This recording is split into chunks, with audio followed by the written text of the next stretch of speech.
দীর্ঘ ১৬ বছরের শোষণ বঞ্চনার অবসান ঘটিয়ে ত্রয়োদশ জাতীয় সংসদ নির্বাচনে সংখ্যাগরিষ্ঠ আসন লাভ করে বিএনপি। তবে জয় উদযাপনে প্রথাগত বিজয় উল্লাস ত্যাগ করে নতুন ধারার রাজনীতির প্রতিশ্রুতি দিয়ে দলটি দেশবাসীকে শুভেচ্ছা ও মোবারকবাদ জানিয়ে ঢাকাসহ সারা দেশে দোয়া মাহফিলের কর্মসূচি ঘোষণা করে।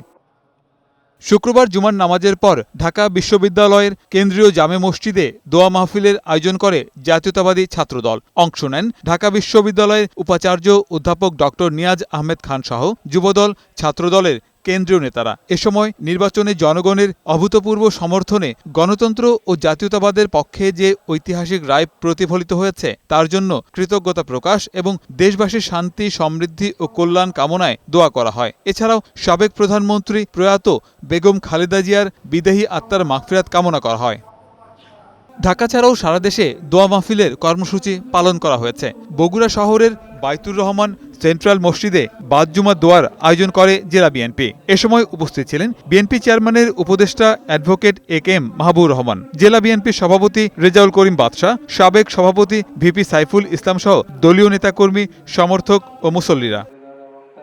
চট্টগ্রাম নগরীর কাজীর দেউরি এলাকায় বাইতুল মামুন সৈয়দ জামে মসজিদে দোয়ার আয়োজন করে স্থানীয় যুবদল, স্বেচ্ছাসেবক দল ও চট্টগ্রাম বিএনপি। বেগম খালেদা জিয়ার রুহের মাগফিরাত কামনা সহ পরিবারের সকল সদস্যদের জন্য দোয়া করা হয়।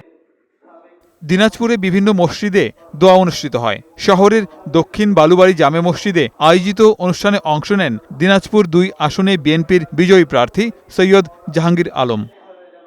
ময়মনসিংহের ১১টি আসনের মধ্যে ৮টিতে বিএনপি প্রার্থী বিজয়ী হওয়ায় দোয়া অনুষ্ঠিত হয়েছে। বাদ জুমা নগরীর নতুন বাজার দলীয় কার্যালয়ে আয়োজিত দোয়া মাহফিলে উপস্থিত ছিলেন ময়মনসিংহ ৪ আসন থেকে জয়ী হওয়া বিএনপির প্রার্থী আবু ওহাব আকন্দ।